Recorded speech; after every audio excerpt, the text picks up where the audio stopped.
Assalamualaikum warahmatullahi wabarakatuh. Jumpa lagi dalam dunia pendidikan.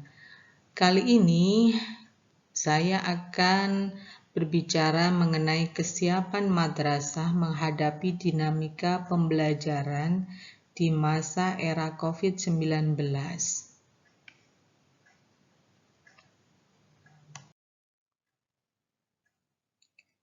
Di masa pandemi ini, pandemi COVID-19 menimbulkan dampak luar biasa di berbagai bidang, termasuk di dunia pendidikan. Pola pembelajaran yang selama ini dilakukan guru dan siswa secara tatap muka di kelas harus berubah dengan virtual dalam jaringan atau daring, dikarenakan adanya COVID-19 yang begitu tiba-tiba. Survei yang dilakukan oleh Direktorat Guru dan Tenaga Pendidikan Kemendikbud, permasalahan belajar dari rumah atau BDR, bahwa siswa, guru mengalami suatu titik kejenuhan. Banyak siswa kurang disiplin di dalam belajar. Tidak adanya teman bertanya ketika mengalami kesulitan di dalam online, dan menurunnya intensitas pengalaman belajar seperti berdiskusi, mempraktekkan materi, menguji coba materi, menginvestigasi, mengamati, membaca, dan menulis, menyebabkan semuanya hilang kesempatan belajar. Ini dinamakan dengan learning loss. Ada beberapa usaha guru agar tidak terjadi learning loss, seperti memberikan pembelajaran yang inovatif, kreatif, dengan membuat media pembelajaran yang semenarik mungkin. Nah, guru juga mengikuti program seperti seri BIMTEK daring guru belajar dan berbagi, aktif di e-learning madrasah, ikut seri webinar, dan sebagainya. Ini merupakan salah satu usaha guru agar tidak terjadi learning loss.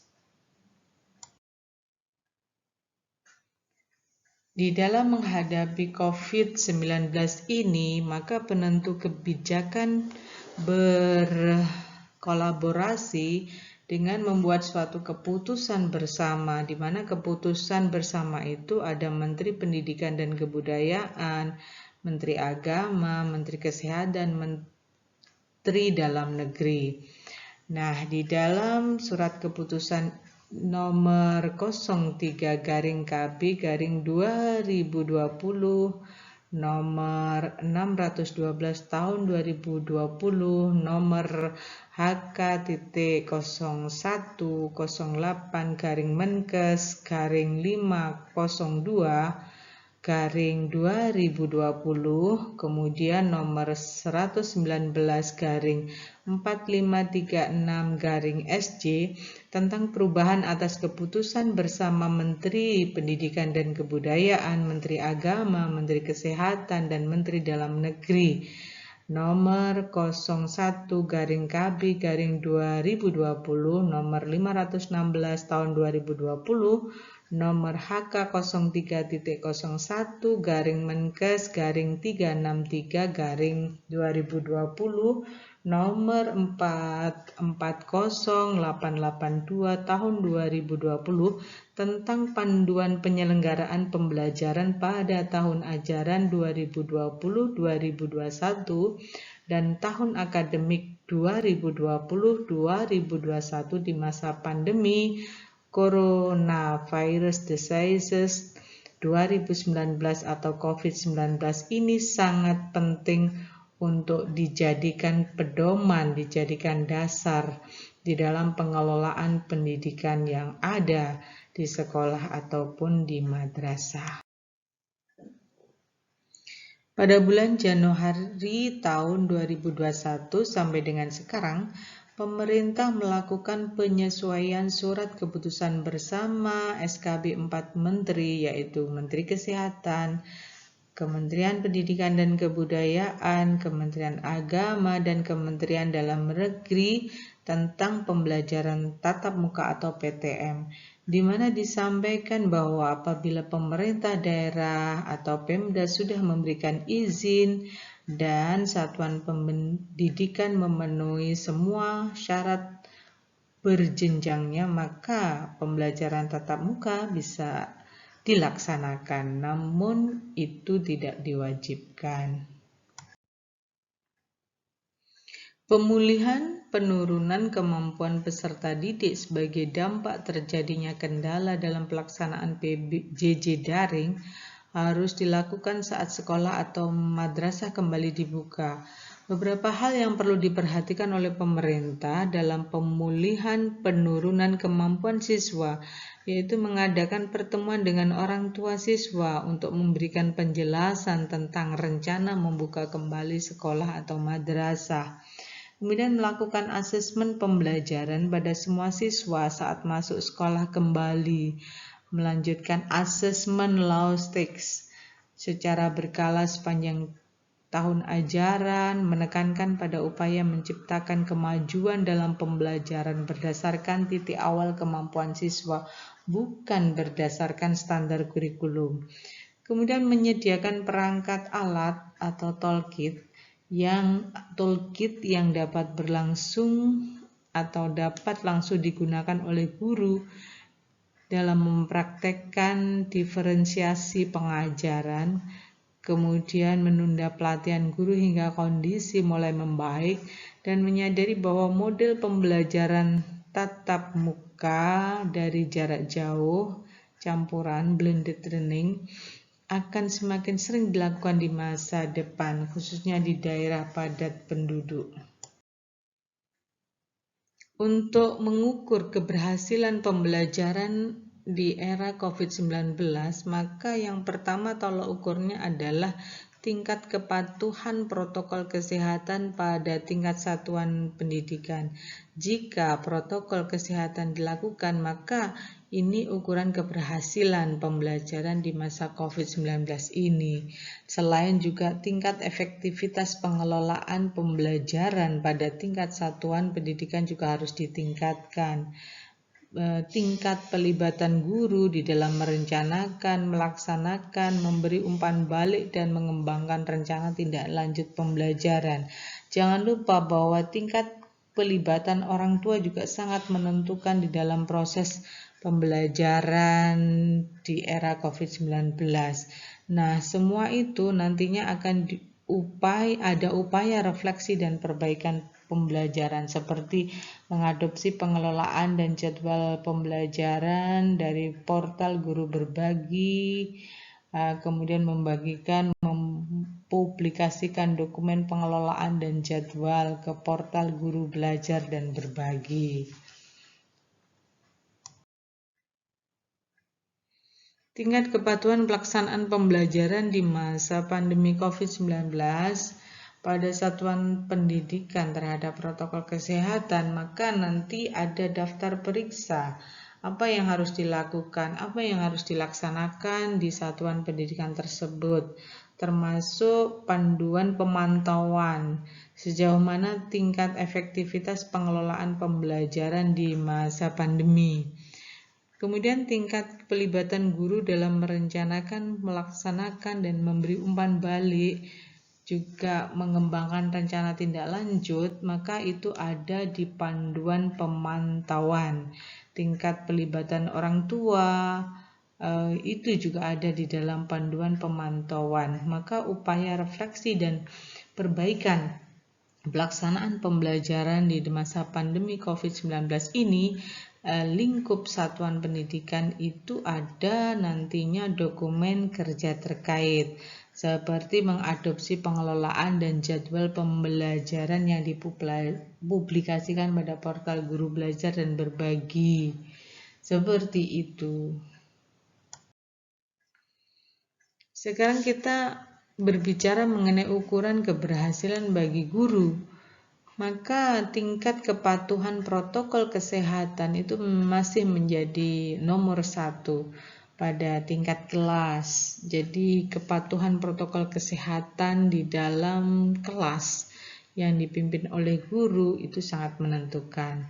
Bahwa pelibatan orang tua di dalam merencanakan, memandu, melaksanakan, memberi umpan balik, mengembangkan pembelajaran itu juga dituntut. Selain juga tingkat pelibatan murid atau siswa di dalam merencanakan, melaksanakan, dan memberi umpan balik terhadap pembelajaran.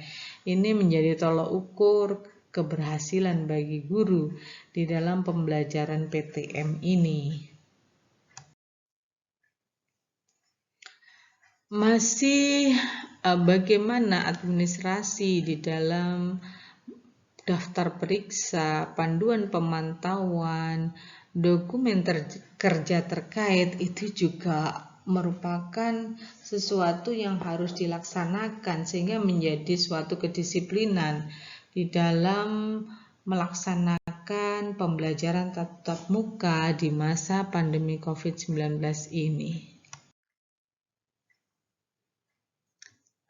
Berdasarkan SKB 4 Menteri tersebut bahwa penyelenggaraan pembelajaran di masa COVID-19 maka yang ditetapkan pada tanggal 30 Maret 2021 ada 9 ketentuan pokok bahwa penyelenggaraan pembelajaran di masa pandemi bisa dilakukan dengan pembelajaran tatap muka terbatas dengan tetap menerapkan protokol kesehatan dan atau masih pembelajaran jarak jauh. Dalam hal pendidik dan tenaga kependidikan pada satuan pendidikan, maka harus telah divaksinasi COVID-19 secara lengkap. Pemerintah pusat, pemerintah daerah, Kanwil Kementerian Agama Provinsi, Kantor Kementerian Agama Kabupaten Kota, sesuai dengan kewenangannya mewajibkan satuan pendidikan anak usia dini, pendidikan dasar, pendidikan menengah, dan pendidikan tinggi di wilayahnya untuk menyediakan pembelajaran tatap muka terbatas dan pembelajaran jarak jauh. Jadi ada 2 moda nantinya yang akan dilakukan. Faktor orang tua atau wali peserta didik itu sangat penting di dalam memilih pembelajaran tatap muka terbatas ataukah pembelajaran jarak jauh bagi anaknya. Penyediaan layanan pembelajaran ini dilaksanakan paling lambat tahun ajaran dan tahun akademik 2021-2022. Pemerintah pusat, pemerintah daerah, Kanwil Kementerian Agama Provinsi, Kantor Kementerian Agama Kabupaten Kota sesuai dengan kewenangannya wajib melakukan pengawasan terhadap pelaksanaan pembelajaran di era pandemi ini. Nah, di dalam keadaan terpaksa, misalkan ada yang terjadi kasus di satuan pendidikan, misalkan ada yang terkena COVID-19, maka pembelajaran secara tatap muka itu dapat memberhentikan atau diberhentikan sementara berdasarkan kasus yang ada di satuan pendidikan. Jadi pemerintah berhak untuk memberhentikan pembelajaran tatap muka itu untuk dilakukan pembelajaran secara daring kembali. Ketika kita membuat satu ringkasan ketentuan pokok penyelenggaraan pembelajaran di masa pandemi ini, maka gambarannya seperti ini. Pembelajaran dilaksanakan dengan pembelajaran tatap muka terbatas dan pembelajaran jarak jauh. Ada 2 moda, tatap muka dan pembelajaran jarak jauh. Kemudian Tendik sudah divaksinasi. Orang tua memiliki hak memilih metode pembelajaran bagi anaknya, mau tatap muka ataupun pembelajaran jarak jauh. Maka satuan pendidikan harus meladeni keduanya. Orang tua memiliki hak memilih metode pembelajaran bagi anaknya dan paling lambat untuk pembelajaran di masa pandemi COVID-19 ini dilaksanakan tahun akademik 2021-2022. maka pemerintah harus mengawasi secara ketat proses pelaksanaan pembelajaran yang ada di satuan pendidikan sesuai kewenangannya masing-masing. Kemudian pembelajaran tatap muka terbatas diberhentikan bila ada konfirmasi kasus COVID-19 di satuan pendidikan. Kemudian pembelajaran tatap muka terbatas dapat diberhentikan juga sementara bila ada kebijakan pemerintah daerah terkait pengendalian COVID-19. Apa nih tugas dan tanggung jawab satuan pendidikan? Ya tentu mengisi daftar periksa kesiapan pembelajaran tatap muka terbatas pada satuan pendidikan ya melalui Dapodik, melalui EMIS bagi TK, RA, BA, kelompok bermain, dan sebagainya. Maka daftar isi ini harus disediakan, kemudian diisi yang meliputi ketersediaan sarana sanitasi dan kebersihan, paling sedikit memiliki toilet yang bersih layak, sarana cuci tangan pakai sabun dengan air mengalir atau cairan pembersih tangan, dan disinfektan. Ini sangat penting sekali. Satuan pendidikan juga harus mampu mengakses fasilitas pelayanan kesehatan seperti ke puskesmas, klinik, rumah sakit, dan lain-lain. Kesiapan menerapkan area wajib masker atau masker tembus pandang bagi yang memiliki peserta didik disabilitas rungu. Kemudian memiliki termogan atau pengukur suhu tubuh tembak.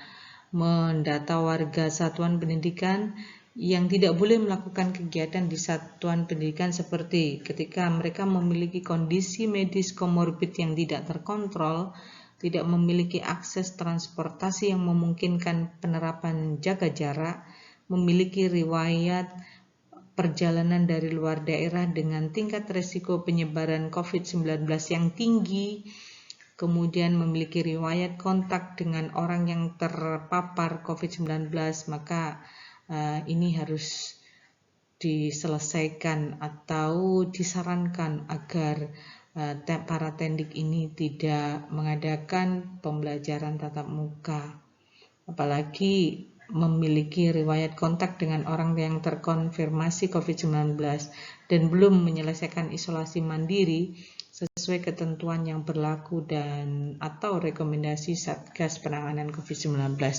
Maka ini harus diperhatikan oleh satuan pendidikan. Jangan lupa bahwa satuan pendidikan juga harus membentuk satuan tugas atau Satgas Penanganan COVID-19 di sekolah madrasah dan dapat melibatkan orang tua wali, peserta didik, juga masyarakat sekitar dengan komposisi sebagai berikut. Ada tim pembelajaran, psikososial, dan tata ruang, ada tim kesehatan, kebersihan, dan keamanan, ada tim pelatihan dan humas. Kemudian membuat rencana kegiatan dan anggaran satuan pendidikan atau RKAS, RKAM yang terkait dengan pendanaan kegiatan sosialisasi, peningkatan kapasitas, dan pengadaan sarana, prasarana sanitasi, kebersihan, dan kesehatan satuan pendidikan. Nah, ini memastikan bahwa penanganan warga satuan pendidikan yang terkonfirmasi, misalkan ada, jangan sampai ya, mudah-mudahan nggak ada, memeriksakan warga sekolah madrasah yang terkonfirmasi ke fasilitas layanan kesehatan. Bila terjadi gejala, maka harus mendapatkan perawatan medis.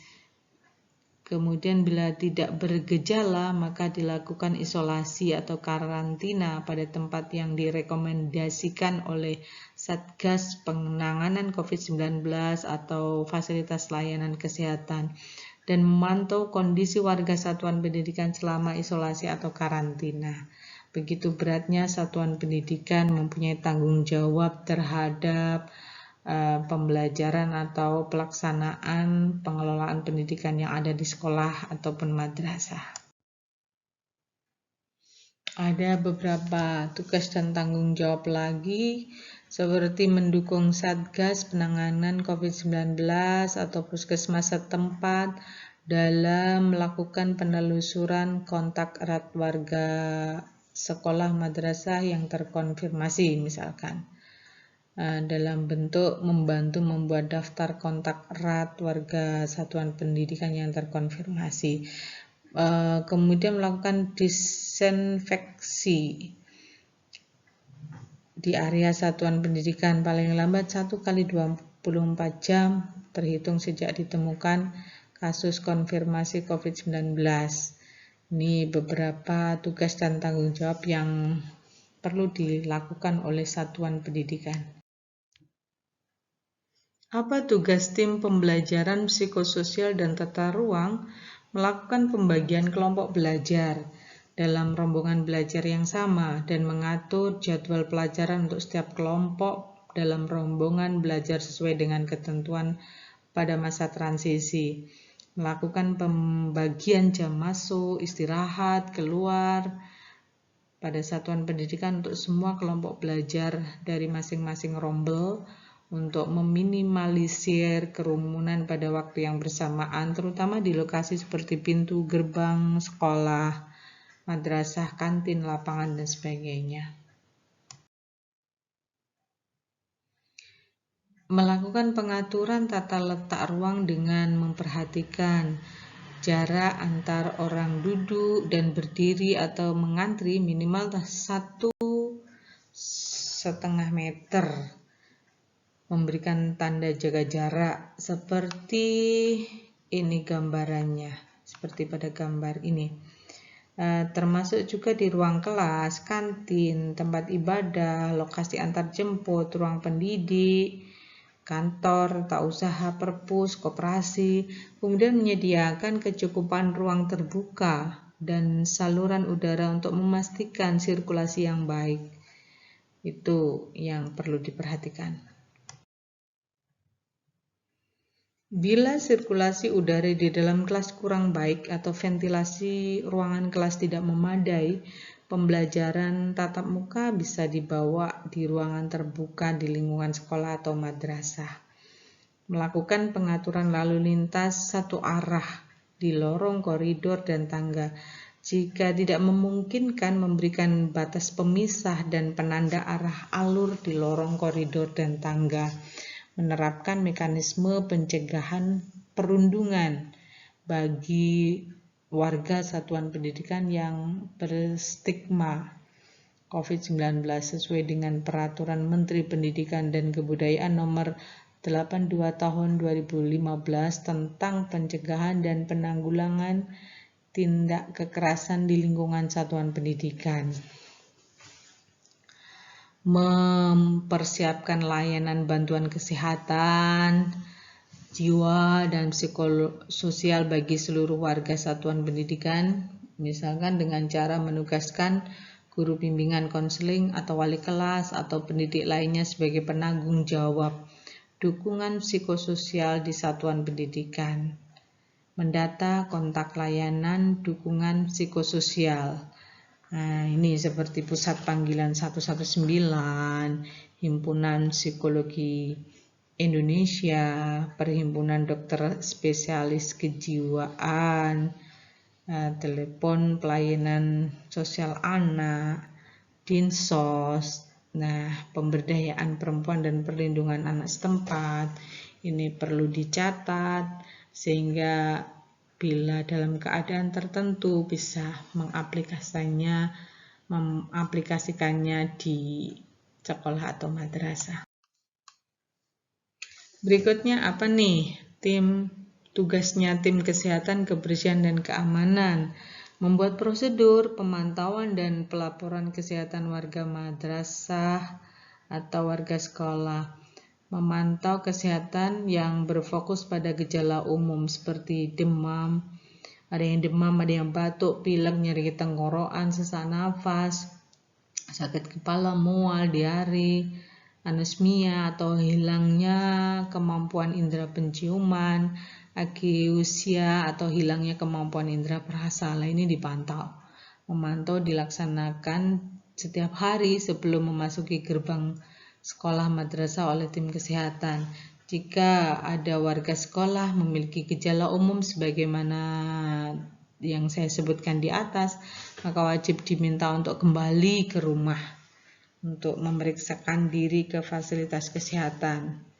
Jika ada yang teridentifikasi atau punya riwayat kontak dengan orang yang terkonfirmasi, maka tim kesehatan satuan pendidikan harus berkoordinasi dengan kepala sekolah, kepala madrasah, dan sebagainya, menghubungi orang tua, wali, narahubung dalam keadaan darurat untuk membawa ke fasilitas pelayanan kesehatan, melaporkan kepada kepala sekolah, kepala madrasah, dan memastikan bahwa warga sekolah madrasah memperoleh penanganan yang tepat atau mempunyai bisa mengakses fasilitas kesehatan setempat.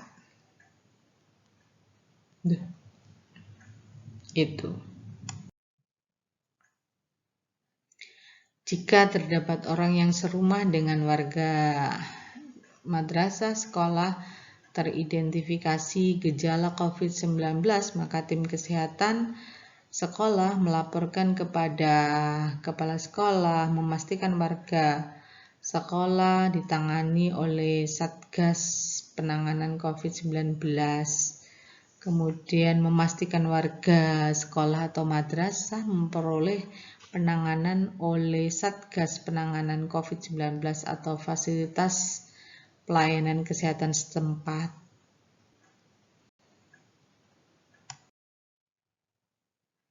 Berikutnya adalah tim pelatihan dan humas mempunyai tanggung jawab melakukan sosialisasi kepada para pemangku kepentingan di lingkungan sekolah madrasah, khususnya orang tua, wali, peserta didik. Kemudian tanggal mulainya pembelajaran tatap muka terbatas di sekolah madrasah beserta tahapannya, kemudian pembagian rombel dan jadwal pembelajaran per rombel ini mempunyai atau tugasnya tim pelatihan dan humas. Kemudian menerapkan metode pembelajaran yang akan digunakan itu direncanakan apa? Langkah pengendalian penyebaran COVID-19 di sekolah madrasah seperti apa? Hal yang perlu dipersiapkan oleh peserta didik, orang tua, murid, dan keterlibatan masyarakat di sekitar satuan pendidikan itu disusun, direncanakan sedemikian rupa sehingga itu menjadi tugas dan tanggung jawab dari tim pelatihan dan humas yang bisa dipertanggungjawabkan. Kemudian menempelkan poster dan atau media komunikasi, informasi, edukasi lainnya pada area strategis di lingkungan sekolah madrasah. Bisa di gerbang, bisa di papan pengumuman, kantin, toilet, fasilitas CTPS, cuci tangan pakai sabun, lorong, tangga, lokasi antar jemput, dan lain-lain, mencakup informasi pencegahan COVID-19 dan gejalanya. Protokol kesehatan selama berada di lingkungan sekolah madrasah itu seperti apa, itu dibuat kayak banner gitu. Kemudian informasi area wajib masker, pembatasan jarak fisik, CTPS dengan air mengalir, serta penerapan etika batuk, informasi terkait vaksinasi, ajakan penerapan perilaku hidup bersih dan sehat, prosedur pemantauan pelaporan kesehatan warga madrasah atau sekolah, informasi kontak layanan bantuan kesehatan jiwa dan dukungan psikososial, dan protokol kesehatan sesuai panduan pada keputusan bersama 4 SKB ini. Mempersiapkan peningkatan kapasitas yang mencakup protokol kesehatan sesuai panduan dalam SKB ini dilaksanakan sebelum masa pembelajaran tatap muka terbatas dimulai. Peningkatan kapasitas bagi tenaga kebersihan yang dilaksanakan sebelum masa pembelajaran tatap muka terbatas dimulai berupa pelatihan tata cara dan teknik pembersihan lingkungan satuan pendidikan, menyampaikan protokol kesehatan untuk para tamu yang datang. Yang perlu diatur atau prosedur pembelajaran tatap muka terbatas nanti dilaksanakan, maka kondisi kelas harus diperhatikan. Jumlah hari dan jam pembelajaran tatap muka terbatas dengan pembagian rombongan belajar itu pakai shift-shiftan. Perilaku wajib di seluruh lingkungan satuan pendidikan itu apa saja, misalkan menggunakan masker, selalu cuci tangan pakai sabun dan sebagainya. Kemudian kondisi medis warga di satuan pendidikan. Terus kantinnya jika ada, kegiatan olahraganya, ekstrakurikulernya, kemudian KBM-nya itu perlu diperhatikan prosedur yang tepat di dalamnya. Untuk protokol kesehatan pembelajaran pada tatap muka terbatas, sebelum pembelajaran itu apa yang dilakukan? Maka seluruh ruangan disinfeksi sarana prasarana dan lingkungan semuanya. Kemudian memastikan kecukupan cairan disinfektan, cuci tangan, ada air bersihnya. Di setiap fasilitas cuci tangan pakai sabun, ada cairan pembersih tangan, hand sanitizer, memastikan ketersediaan masker, kemudian ada termogan, pemantauan kesehatan bagi warga sekolah atau madrasah. Itu sebelum pembelajaran. Setelah pembelajaran bagaimana? Maka melakukan disinfeksi kembali pada sarana dan prasarana, memeriksa ketersediaan sisa cairan disinfektan, cuci tangan pakai sabun, hand sanitizer, memeriksa ketersediaan sisa masker, memastikan adanya termogan, melaporkan hasil pemantauan kesehatan pada satuan pendidikan di harian, bulanan, dan sebagainya. Konsep pembelajaran di masa pandemi COVID-19 nantinya pola interaksi dan kebiasaannya, maka pembelajaran dilakukan pendidik dan tenaga kependidikan dengan mengacu pada kebutuhan siswanya. Kemudian protokol kesehatannya dijaga benar, kurikulum kondisi khusus, prinsip pembelajaran tetap adaptif terhadap dinamika kondisi pandemi ini. Untuk kebutuhan murid berarti pembelajaran diharapkan memenuhi kebutuhan siswa, murid, baik kebutuhan psikososial, kebutuhan penguasaan kompetensi. Protokol kesehatan berarti semua praktek pembelajaran harus mengacu pada protokol kesehatan yang ditetapkan oleh pemerintah. Untuk kurikulumnya ada beberapa pilihan, tetap menggunakan kurikulum 2013, dipadukan dengan kurikulum kondisi khusus, kurikulum mandiri sesuai kondisi dan kemampuan satuan pendidikan. Maka adaptif, berarti satuan pendidikan perlu mengantisipasi perubahan-perubahan yang mungkin terjadi terkait dengan kondisi pandemi, termasuk lahirnya varian baru. Wah, semoga tidak terjadi pada kita. Amin.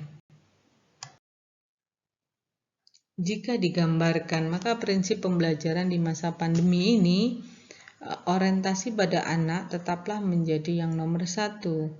Orientasi pada keterampilan hidup, pembelajaran bermakna dan diferensiasi. Ada pemberian umpan balik, kemudian lebih memperhatikan inklusif, peserta didik yang mempunyai disabilitas atau kekhasan tersendiri perlu diperhatikan lebih. Maksudnya pembelajaran berorientasi pada anak itu pembelajaran berdasarkan kebutuhan, kondisi, dan kemampuan awal siswa, serta memastikan pemenuhan hak-hak mereka, bahwa anak itu berhak untuk belajar, diberi pelajaran. Orientasi pada keterampilan hidup, bukan menekankan kepada pencapaian akademis, tapi pembelajarannya lebih menekankan pada penguasaan keterampilan hidup, termasuk keterampilan belajar, keterampilan beradaptasi di masa pandemi ini. Maksud pembelajaran bermakna dan diferensiasi adalah pembelajaran yang memandu anak siswa menghubungkan pelajaran dengan konsep yang telah dikuasai dan praktek kehidupan sehari-hari dengan memberikan diferensiasi cara belajar yang mencakup diferensiasi cara mendapatkan informasi, mengelola informasi, serta mempresentasikan hasil belajar. Untuk pemberian umpan balik terhadap proses dan hasil belajar secara spesifik, bermakna, dan langsung sebagai upaya membantu siswa belajar secara mandiri. Ini penting untuk pemberian umpan balik. Maksudnya inklusif, pembelajaran non-diskriminatif yang memastikan bahwa keterlibatan semua dan setiap anak untuk terlibat secara utuh dalam proses pembelajaran. Untuk menentukan strategi pembelajaran sesuai dengan SKB 4 Menteri ini, orang tua, wali, diberi kebebasan untuk memilih apakah menyetujui anaknya melakukan pembelajaran tatap muka terbatas atau tetap melanjutkan pembelajaran secara jarak jauh. Ini semua diladeni oleh sekolah atau madrasah. Maka guru mempunyai tugas tanggung jawab yang berat di dalam pengelolaan kelas nantinya. Jika digambarkan skema seperti ini, apakah semua orang tua setuju mengirim anaknya mengikuti pembelajaran tatap muka terbatas? Tentu jawabannya ada dua, ada ya dan tidak. Yang ya, maka pengelolaan dan jadwal pembelajaran campuran dilakukan. Ada tatap muka. Yang tidak, maka pengelolaan dan jadwal pembelajaran juga direncanakan, tetapi nanti secara daring. Jadi guru nantinya meladeni dua, luring dan daring. Wah, betapa beratnya nanti tugas dan tanggung jawab para guru, support untuk mereka. Untuk strategi pembelajaran tatap muka ditekankan pada praktek, diskusi, refleksi, umpan balik. Praktek, bagaimana menerapkan suatu pemahaman dalam bentuk tindakan nyata. Diskusi, mencari solusi jawaban terhadap suatu persoalan. Refleksi, mengenali, menandai, menilai upaya dan capaian belajar yang telah dicapai untuk menentukan langkah perbaikan selanjutnya. Ada umpan balik, memberikan feedback, umpan balik terhadap hasil pengerjaan tugas dengan tujuan siswa mengetahui yang dilakukan sudah tepat atau belum. Nah, ini perlu diperhatikan. Untuk strategi pembelajaran jarak jauh, maka peran teknologi pembelajaran masuk di dalamnya teknologi interaktif, teknologi komunikasi satu arah. Dalam keadaan tertentu bisa saja guru berkunjung atau home visit. Terkait dengan teknologi pembelajaran bisa menggunakan Google Classroom, sekolah.mu, Office 365, Genius, dan lain-lain. Penggunaan teknologi sistematik dan kompleks dalam mengelola pembelajaran yang seringkali membutuhkan perangkat dan sumber daya tertentu. Untuk teknologi interaktif bisa pakai WA, Telegram, dan sebagainya. Penggunaan teknologi ini untuk memfasilitasi pembelajaran jarak jauh. Ada teknologi komunikasi satu arah, bisa radio, televisi, Kemudian bisa saja guru berkunjung ke rumahnya siswa. Penggunaan teknologi yang paling lemah dengan mengunjungi rumah atau lokasi di dalam memandu pembelajaran, tapi diperbolehkan atau disarankan juga dalam keadaan tertentu. Untuk metode pembelajaran jarak jauh, bisa pembelajaran mandiri, tugas kontekstual, tugas kolaborasi, refleksi personal. Ini juga kalau dikaitkan dengan pembelajaran abad 21 masuk semua di dalamnya.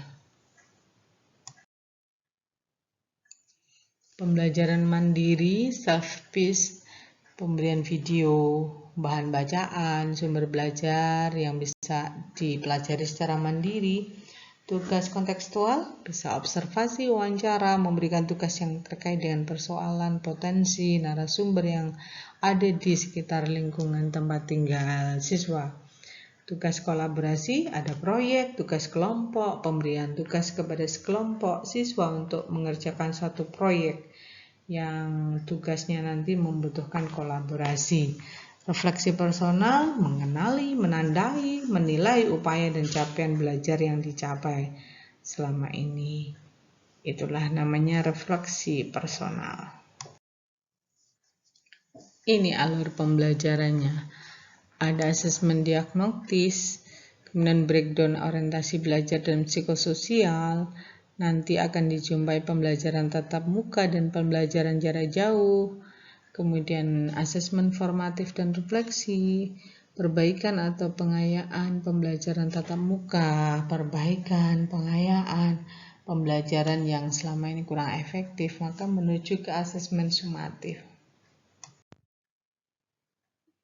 Asesmen diagnosis itu asesmen yang dilakukan sebelum pembelajaran untuk mengetahui kondisi psikososial dan penguasaan pelajaran oleh siswa sebagai dasar bagi guru dalam melakukan penyesuaian tujuan asesmen dan strategi pembelajaran. Asesmen diagnosis disarankan dilakukan dalam bentuk sederhana, tidak berisiko dan tidak menentukan nilai akhir siswa.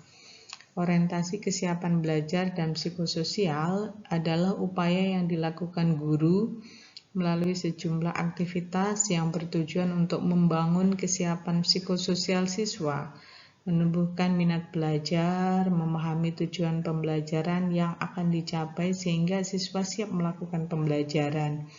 Untuk pembelajaran tatap muka ataupun pembelajaran jarak jauh merupakan rangkaian aktivitas baik pembelajaran tatap muka maupun pembelajaran jarak jauh yang dirancang berdasarkan hasil asesmen diagnosis untuk mencapai tujuan pembelajaran.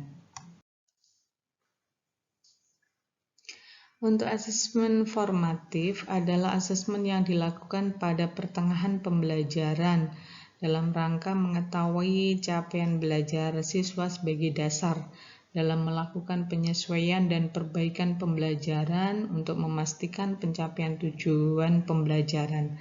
Asesmen formatif disarankan dilakukan dalam bentuk sederhana, tidak berisiko dan tidak menentukan nilai akhir siswa. Untuk asesmen sumatif merupakan aktivitas yang dilakukan dalam menentukan penguasaan tujuan pembelajaran oleh siswa di akhir alur pembelajaran. Pengelolaan pembelajaran di satuan pendidikan mempertimbangkan dampak sosial berkepanjangan yang muncul seperti risiko putus sekolah, ragam kualitas akses teknologi informasi komunikasi selama PJJ, dan kekerasan domestik terhadap anak. Maka pilihan pembelajaran tatap muka terbatas dilaksanakan sebagai bagian dari pembelajaran campuran blended menjadi sesuatu yang harus diupayakan. Blended learning ini adalah metode pembelajaran yang memadukan pertemuan tatap muka dengan materi online yang harmonis. Dalam rangka menyukseskan bentuk campuran dalam pembelajaran tersebut, maka tata cara pengelolaan pembelajaran di sekolah madrasah berfungsi sebagai panduan teknis kepala madrasah sekolah dalam menyiapkan pengelolaan pembelajaran di masa pandemi COVID-19, termasuk di dalamnya rencana pelibatan komunitas sekolah madrasah.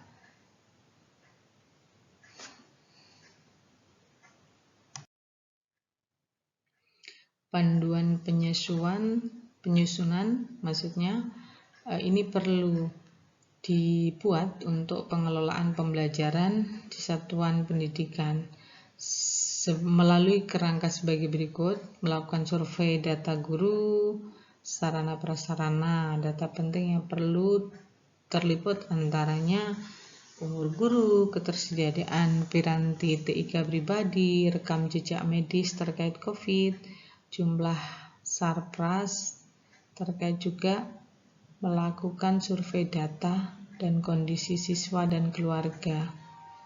Data penting yang perlu terliput: umur murid, umur ortu, ketersediaan piranti TIK di rumah, profesi dan durasi kerja daring dan luring orang tua, rekam jejak medis orang tua terkait COVID. Menentukan kebijakan pembelajaran terdiri dari penetapan kurikulum, kemudian menetapkan tujuan pembelajaran dalam satu semester berdasarkan analisis KIKD, menetapkan komposisi dan fungsi pertemuan tatap muka terbatas dengan pembelajaran jarak jauh dengan rekomendasi komposisi pembelajaran tatap muka dan PJJ sebesar 1:3. Artinya setiap 1 jam PTM maka proporsinya PJJ-nya bisa 3 jam. Menetapkan jadwal pembelajaran campuran yang dirancang berdasarkan hasil. Memenuhi kelengkapan administrasi guru yang terdiri dari kurikulum, tujuan pembelajaran 1 semester, jadwal pembelajarannya, melibatkan komite termasuk ortu murid dalam penyuluhan sosialisasi praktek pembelajaran di masa pandemi COVID-19.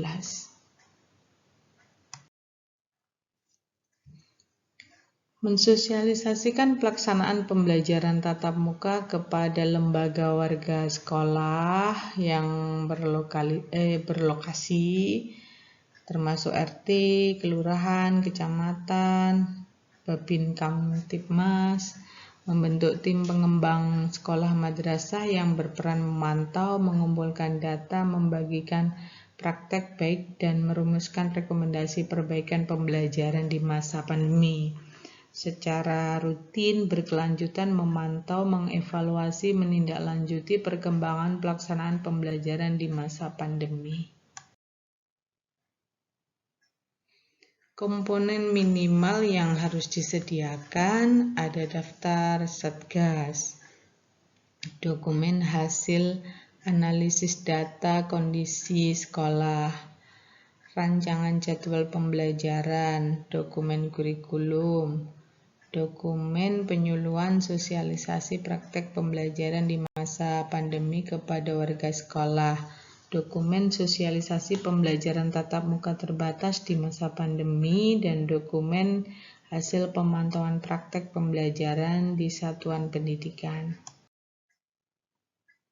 Untuk jadwal pembelajaran mempertimbangkan ragam kerentanan laju penyebaran dan tingkat kematian akibat penularan COVID ini perlu diwaspadai. Terus panduan teknis bidang kurikulum dalam menyusun rencana dan jadwal pembelajaran, acuan teknis bidang kurikulum, panduan teknis guru-guru mata pelajaran saat membuat RPP menyusun jadwal pelajaran di kelas. Jadi ketika menyusun panduan, maka merancang kelompok belajarnya harus jelas. Disesuaikan dengan ketentuan protokol, maksimal 18 peserta didik per ruang kelas. Kemudian merancang jadwal belajar per pekan atau dwipekan dengan rekomendasi komposisi 1:3. Artinya satu kegiatan pembelajaran tatap muka terbatas banding 3 hari pembelajaran jarak jauh untuk setiap jenjang dan kelompok belajar. Perbandingan 1:3 ini dapat diterapkan ke dalam skala durasi sesi secara umum, tidak terbatas mapel. Jadi untuk setiap 1 menit sesi PTMT yang dialami siswa di sekolah untuk mapel apa saja, murid harus mengalami 3 menit sesi PJJ di rumah, juga tidak terbatas mapel. Memberikan saran metode strategi yang tepat, menentukan durasi waktu sesi PTM dan PJJ, satuan pendidikan menyesuaikan dengan kondisi masing-masing keadaan. Rencana pelaksanaan pembelajaran RPP kelas atau mata pelajaran didesain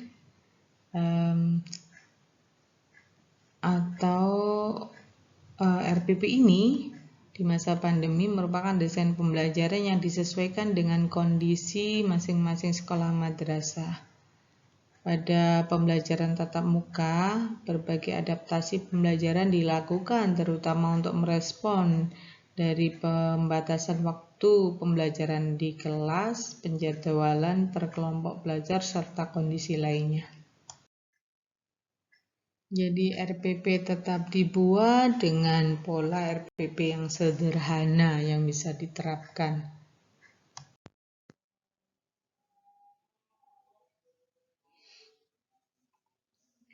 Demikian tadi sekilas pembicaraan tentang kesiapan madrasah menghadapi dinamika pembelajaran di era COVID-19. Terima kasih perhatiannya. Wassalamualaikum warahmatullahi wabarakatuh.